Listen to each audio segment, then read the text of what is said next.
ప్రభు నామనకు ఘనత కలుగును గాక. యోహాను సువార్త 7వ అధ్యాయం 30వ వాక్యం మనం చదువుకుంటున్నాం. అందుకు వారు ఆయనకు పట్టుకొన యత్నం చేసిరు, కానీ ఆయన గడియ ఇంకను రాలేదు కనుక ఎవడునూ ఆయనని పట్టుకొనలేదు. ప్రియమైనటువంటి దేవుని బిడ్డలారా, యేసుప్రభు పరిచయలోకి వచ్చిన తర్వాత అనేక మార్లు ఆయన్ని పట్టుకొని చంపివేయాలని మనుషులు చూశారు. యూదులు, శాస్త్రులు, పరిసయ్యులు. ఆయన బోధ వారికి నచ్చలేదు కనుక ఆయన అనేక మార్లుగా పట్టుకొని చంపాలని వచ్చినట్టుగా మనం చూస్తున్నాం. అయితే దేవుడు ఏం చెప్తున్నాడంటే, ఆయన గడి ఇంకా రాలేదు కాబట్టి ఎవరినూ ఆయన్ని పట్టుకొనలేకపోయారు.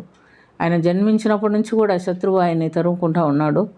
మత్తయి సువార్తలో మనం గమనించినప్పుడు మరి జ్ఞానులు వచ్చి యేసుప్రభుని పూజించి వెళ్ళినప్పుడు హేరోదు అంటాడు, మీరు ఆయన పూజించి వచ్చి నాకు చెప్పండి, ఆయన ఎక్కడుంటాడో నేను కూడా ఆయన్ని పూజిస్తానని చెప్తున్నట్టుగా మనం చూస్తున్నాం. అయితే ఆ రాత్రి దేవుని దూత యోసేపునకు కనపడి, నువ్వు హేరోదు బిడ్డని చంపాలని చూస్తున్నాడు కనుక నువ్వు తల్లిని బిడ్డని తీసుకొని ఐగుప్తు దేశమునకు పారిపోమని చెప్పాడు. మరి దేవుని మాట చొప్పున యోసేపు తల్లిని బిడ్డని తీసుకొని ఐగుప్తు దేశమునకు పారిపోయాడు.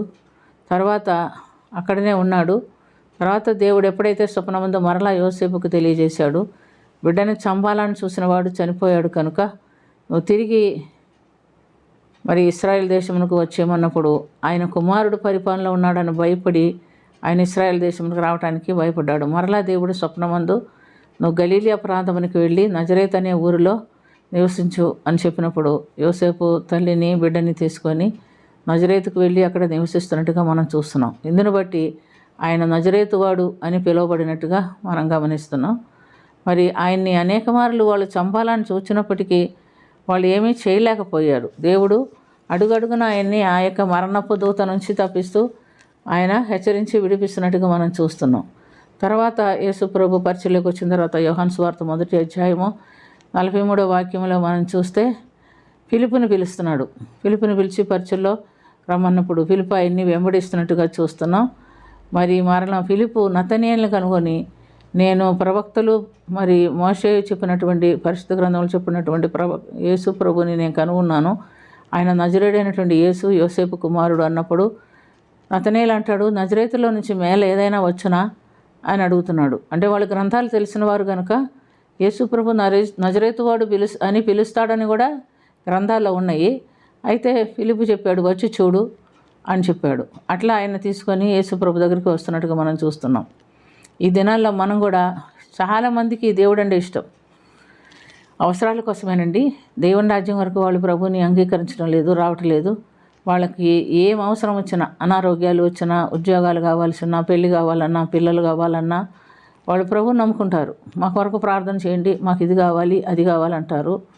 మరి దేవుడు కృపామయుడే, వాళ్ళు ఆయన్ని నమ్ముకొని అవసరాల కోసం అడిగినప్పుడు కూడా సహాయం చేస్తున్నాడు. కానీ నిజముగా మనం ప్రభువుని ఎందుకు అంగీకరించాలంటే ఆయన రాజ్యంలో ప్రవేశించడానికే ఆయన అంగీకరించాలి. మన అవసరాల కొరకు మనము దేవుని నమ్ముకున్న వాళ్ళని చాలామందిని మనం చూస్తున్నాం. వాళ్ళ అవసరాలు తీరిపోయిన తర్వాత వాళ్ళు కనపడరు.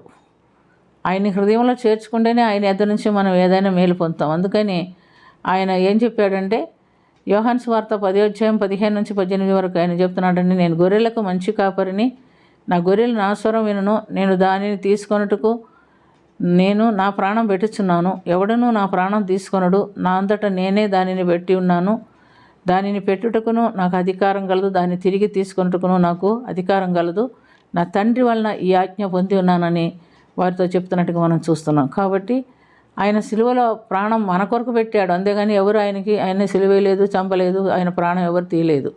మన కొరకు ఆయన మనల్ని ప్రేమించి భూమి మీదకి వచ్చి ప్రాణం పెట్టాడు. అట్టి గొప్ప ధన్యత కలిగినటువంటి ప్రభువుని కలిగి ఉండటము మనకు కూడా ధన్యతే. మనం ఆయన రాజ్యంలో స్థానం కొరకు ఆయన నమ్మి ఆయన వెంబడించే వారంగా ఉండాలని ప్రభు కోరుకుంటున్నాడు. ప్రార్థన చేసుకుందాం.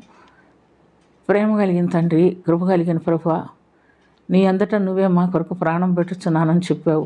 ఎవడునూ నా ప్రాణం తీయడు, దాన్ని పెట్టుటకు మరలా తీసుకొనుటకు నాకు అధికారం కలదు, నా తండ్రి వలన ఈ అధికారం నేను పొంది ఉన్నానని మీరు సెలవిచ్చారు. నాయన తండ్రి, మీకు వందనాలు. మా కొరకు ప్రాణం పెట్టిన ప్రభువా మీకు వందనాలు. మేము ఈ రాజ్యంలో ప్రవేశించినట్లుగా మాకును సహాయం చేయమని, దీవించి కరుణించమని యేసుక్రీస్తు పుణ్యనామమున అది మిక్కిలి వినయంతో అడిగి వేడుకొనుచున్నాము తండ్రి. ఆమేన్.